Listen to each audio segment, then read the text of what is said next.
Hello viewers, আশা করি সবাই ভালো আছেন। একটি মোটর কিভাবে সেটিং করবেন এবং কি কি লাগবে জানতে হলে সম্পূর্ণ ভিডিওটা দেখবেন, ভিডিওটি স্কিপ করবেন না। তো চলুন শুরু করা যাক।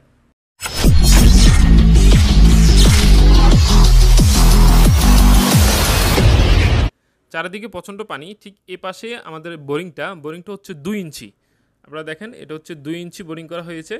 আর 2 ইঞ্চি বোরিংয়ের মধ্যে কিন্তু আপনাকে কলম পাইপ দিতে হবে 1 ইঞ্চি। এই যে এটা হচ্ছে 1 ইঞ্চি থ্রেড পাইপ। 1 ইঞ্চি থ্রেড পাইপ প্রতিটা মাথার মধ্যে আপনাকে পরিমাণ মতো ট্যাপলন দিয়ে দিবেন। আমরা টোটাল 4টি পাইপ দিব, মানে 40 ফিট কলম পাইপ দিব। এখানে আমরা একটা স্যাক বাল্ব দিয়ে একটা পাইপ আমরা ভিতরে দিয়ে দিচ্ছি। আমরা দেখি লেয়ারটা কত ফিটে আছে, পানির যে লেয়ার আছে এই লেয়ারটা কত ফিটে আছে আমরা একটু চেক করে দেখি। আমরা প্রায় 7 ফিটের মধ্যেই কিন্তু পানির লেয়ারটা পেয়েছি। দেখেন পানি কিন্তু এখন উঠবে,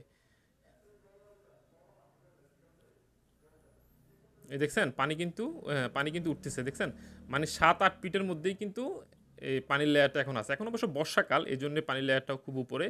আমরা এক এক করে 4টা পাইপ দিব। একটা পাইপ হচ্ছে 10 ফিট, সেজন্য আমরা 4টা পাইপ দেবো 40 ফিট। 30 ফিট দিলেও হবে, কোনো সমস্যা নাই। তারপর আমরা একটা পাইপ একটু বেশি দিলাম, 40 ফিট দিলাম।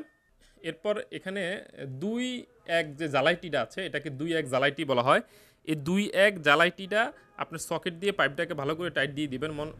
এটাকে কিন্তু আপনাকে 5 ব্রেস দিয়ে টাইট দিয়ে দেবেন, হ্যাঁ, যেন ভালো করে একটু টাইট হয়। জ্বালাইটির উপরে একটা 2 ইঞ্চি একটা প্লাগটা দিয়ে মুখটা বন্ধ করে দিবেন।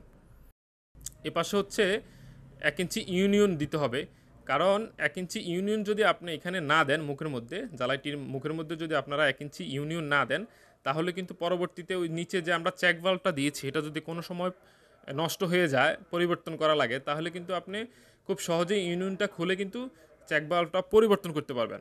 আর যদি এখানে ইউনিয়ন না দেন, তাহলে কিন্তু আপনাকে এই পাইপটা কাটা লাগবে। অনেক ক্ষেত্রে দেখা যায় অনেক মিস্ত্রি কিন্তু এখানে অনেক সময় ইউনিয়ন দিতে চায় না, পরবর্তী দেখা যায় পাইপটা কাটা লাগে, পাইপটা কাটে তারপর আবার ইউনিয়ন বসাতে হয়। সেই জন্য আপনাকে শুরু থেকে এখানে একটা ইউনিয়ন দিবেন, যেন কাজটা পরবর্তীতে খুব সহজে করা যায়।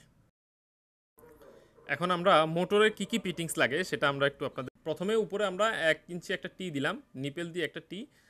আর এপাশে হচ্ছে আপনার নিপেল দিব একটা।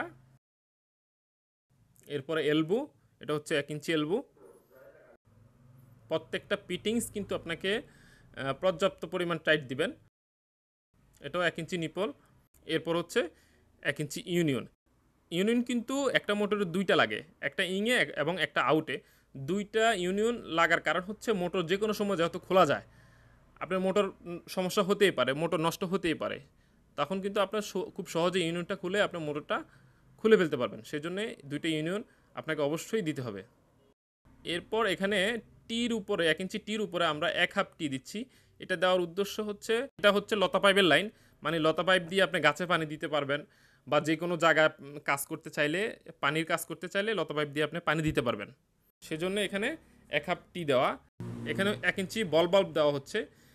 মনে রাখবেন, 1 ইঞ্চি বল বাল্ব লাগানোর সময় কিন্তু আপনাকে 5 ব্রেস দিয়ে টাইট দিবেন না, কখনোই 1 ইঞ্চি বল বাল্ব 5 ব্রেস দিয়ে টাইট দিবেন না, না হয় কিন্তু ফেটে যাবে। এটা যেহেতু প্লাস্টিক, এটাকে আপনাকে হাতে টাইট দিবেন, হাতে পরিমাণ মতো আপনাকে টাইট দিবেন। 5 ব্রেস দিয়ে টাইট দিতে গেলে কিন্তু এটা ফেটে যাবে।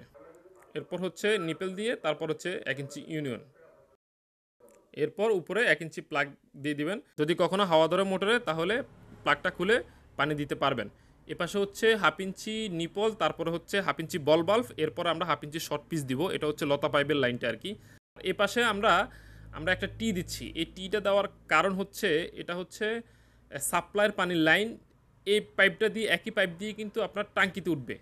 সাপ্লাইয়ের যে পানির লাইনটা, এটা কিন্তু আপনার এই যে 1 ইঞ্চি যে মুখটা দেখছেন, এই যে 1 ইঞ্চি যে মুখটা দেখছেন, এটা দিয়ে উঠে এদিক দিয়ে উপরে চলে যাবে আর কি, ছাদের মধ্যে উঠে যাবে। আর এ পাশটা বল বাল্বটা দেওয়ার উদ্দেশ্য হচ্ছে পানি যেন এদিক না আসে, এটা বন্ধ করে দিবেন। এটা বন্ধ করে দিলে কিন্তু সাপ্লাইয়ের যে পানির লাইনটা, এটা এদিক থেকে উঠে উপরে চলে যাবে, আর মোটরের দিকে পানি আসবে না। এখন আমরা আপাতত প্লাগ দিয়ে টির মুখটা আপাতত আমরা বন্ধ করে দিব। এই হচ্ছে আমাদের মোটরের যে ফিটিংসগুলো লাগে, এটা হচ্ছে আমাদের মোটর ফিটিংসগুলো লাগানো শেষ। এখন আমরা সিঁড়ির নিচে মোটরটা বসিয়ে দিব। আমাদের সিঁড়ির নিচে কিন্তু মোটরটা বসানো শেষ। এখন আমরা মোটরের ভিতরে পানি দিচ্ছি। শুরুতে কিন্তু পানি দেওয়া লাগবে, পরবর্তীতে আর পানি দেওয়া লাগবে না, একবারে পানি দিতে হবে। এরপর আমরা পানি দিয়ে আমরা মোটরটা চালু করে দিব। ততক্ষণ পর্যন্ত পানি ফুল না হবে ততক্ষণ পর্যন্ত আপনাকে পানি দিতে হবে। হ্যাঁ, ফুল হয়ে গেছে। এখন আমরা মুখটা বন্ধ করে দিলাম। এরপর আমরা বল বাল্বটা ওপেন করে আমরা চালু করে দিলাম। বাস হয়ে গেল আমাদের মোটরের কাজ। আমাদের মোটর চলছে, পানি কিন্তু উপরে উঠতেছে। লতা পাইপ দিয়ে পানি দেওয়ার সময় প্রথমে 1/2 ইঞ্চি বল বাল্বটা খুলতে হবে, তারপর 1 ইঞ্চি বল বাল্বটা বন্ধ করে দিলেই প্রচুর পরিমাণ পানি আসবে লতা পাইপ দিয়ে। ভিউয়ার্স, আমাদের ভিডিও দেখে আপনাদের যদি বিন্দু পরিমাণে উপকার হয়ে থাকে এটাই আমাদের প্রাপ্তি। আপনাদের যদি কোনো প্রশ্ন থাকে অবশ্যই কমেন্ট বক্সে লিখবেন। আবার দেখা হবে কোনো পরবর্তী ভিডিওতে। সে পর্যন্ত সবাই ভালো থাকবেন। আল্লাহ হাফেজ।